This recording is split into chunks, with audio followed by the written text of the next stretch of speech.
Bonjour tout le monde, aujourd'hui on va faire le laboratoire 3.4 à la maison. Le laboratoire qui est à la page 32 sur la vitesse de dissolution selon les 4 variables. Donc ce qu'on veut savoir, c'est si je change la grosseur des cristaux de soluté, est-ce que ça change la vitesse à laquelle ça se dissout? Si je brasse plus ou moins vite, est-ce que ça change la vitesse à laquelle ça se dissout? Si je change la température du solvant, est-ce que ça change la vitesse à laquelle ça se dissout? Et finalement, si je change le volume du solvant, est-ce que ça a un impact sur la vitesse de dissolution aussi? Donc, vous devez bien sûr compléter votre hypothèse pour savoir si selon vous, il va y avoir une différence ou non. Donc, maintenant, je vais vous montrer le matériel. C'est sûr qu'il y a des différences. Donc, ce que vous allez avoir besoin pour le faire à la maison. Voici le matériel que vous avez besoin pour faire le laboratoire à la maison.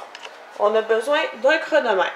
Ça peut être le chronomètre de votre montre, de votre cellulaire, de votre iPad, peu importe, un chronomètre. Une demi-tasse à mesurer. Donc ça peut être comme ça directement, format une demi-tasse, ou une tasse à mesurer graduée dans laquelle vous allez mesurer une demi-tasse ou 125 ml. Pour mesurer votre sel, si vous avez une balance avec un contenant, on va mesurer 16 g de sel. Sinon, 16 g de sel, c'est une cuillère à soupe.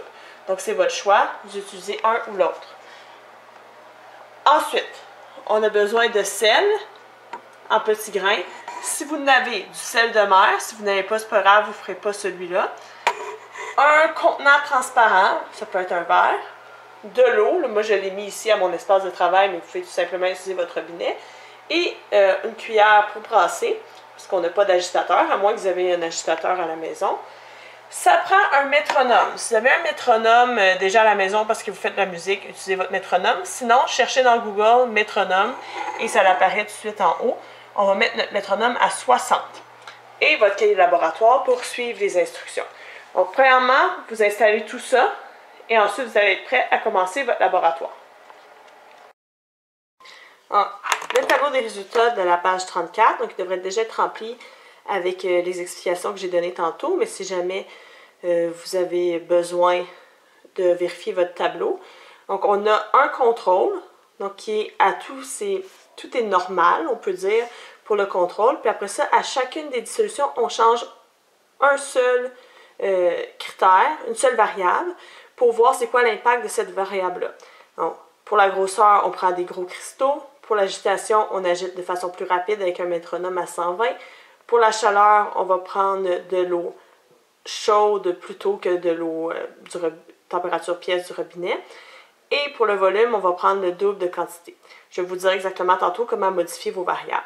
Donc, je demande à tout le monde de faire le contrôle et au moins un autre de vos choix.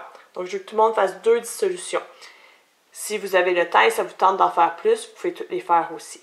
Vous écrivez votre résultat du chronomètre dans la colonne temps de dissolution. Donc maintenant, je vais faire le contrôle pour vous montrer exactement comment ça doit être fait. Et je vais vous montrer aussi les choses à changer pour les autres dissolutions.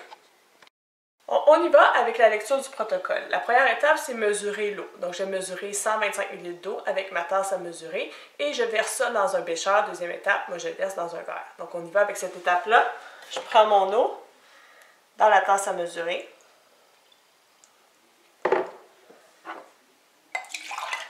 Et je vide dans mon contenant. Donc ça, c'est les étapes 1 et 2. Ensuite, je vais aller mesurer mon sel. Mais avant de faire ça, je vais partir mon métronome. Parce que quand je vais avoir déposé le sel dans l'eau, il va falloir être rapide à commencer à agiter.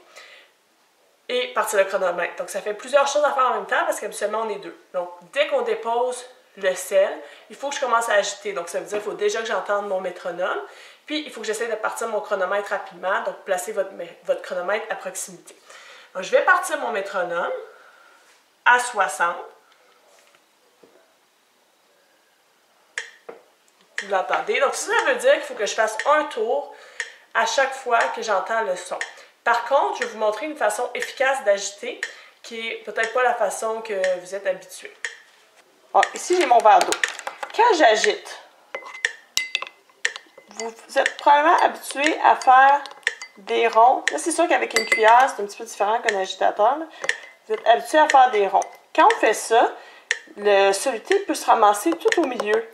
Puis, c'est plus long à dissoudre. Donc, ce que vous devez faire, c'est à chaque bruit du métronome, un rond, puis une barre au milieu. Ça va moins bien avec une grosse cuillère qu'un agitateur, mais c'est quand même la bonne technique pour agiter. Donc, on fait un rond, puis on passe dans le milieu. Un rond, dans le milieu, un rond, dans le milieu, en essayant le plus possible de respecter la vitesse du métronome. Donc, maintenant qu'on sait la bonne façon d'agiter, je vais pouvoir aller mettre mon sel. Je tiens mon chronomètre prêt. Donc, je prends ma cuillère à soupe. Vous pouvez prendre la balance aussi, mais ça va mieux là, avec la cuillère à soupe, c'est plus rapide. Donc, je prends la cuillère à soupe, je dépose dans l'eau et tout de suite, je prends mon chronomètre et je commence à agiter en écoutant le métronome.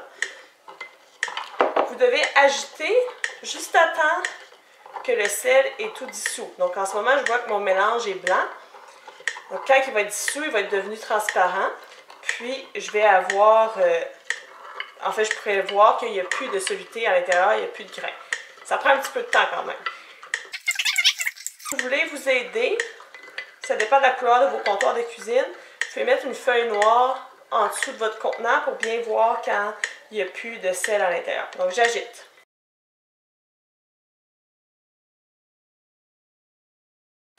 C'est encore un peu, ben pas opaque, mais c'est plus trouble que de l'eau, sauf que je vois plus de grains de sel, donc je vais arrêter. Vous arrêtez le chronomètre, je vous dirai pas mon temps parce que je veux que vous essayiez par vous-même. Donc ça viendra peut-être pas tout à fait translucide, il faudrait juste vous assurer que vous voyez plus de grains. Ça veut dire que la dissolution est terminée. Une fois que vous avez fait ça, vous écrivez votre temps dans le tableau, puis vous choisissez votre deuxième mélange que vous voulez faire. Donc, pour les autres mélanges, je vais arrêter le métronome. Les différences à faire, donc je vous rappelle. Si vous choisissez de faire gros cristaux, gros sel le premier, donc ça vous prend du sel de mer. Vous prenez la même quantité, donc du gros sel, s'il y en a qui l'ont à la maison. Si vous n'avez pas, c'est pas grave. Donc on prend du gros sel, puis on réessaye avec le gros sel, les mêmes quantités. Agitation, vous montez votre métronome à 120, donc vous allez agiter beaucoup plus vite. Ensuite, la chaleur, donc vous prenez l'eau chaude du robinet plutôt que l'eau froide ou température pièce qu'on a pris. Donc vraiment, on prend de l'eau chaude.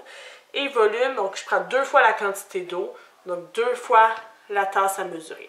Une fois que vous avez fini les résultats que vous voulez faire, vous allez dans le Forms que je vous ai envoyé, vous écrivez vos résultats, puis on va prendre les moyennes du groupe pour faire l'analyse, parce que des fois, certains résultats peuvent être des données aberrantes, comme on appelle, quelqu'un peut s'être trompé.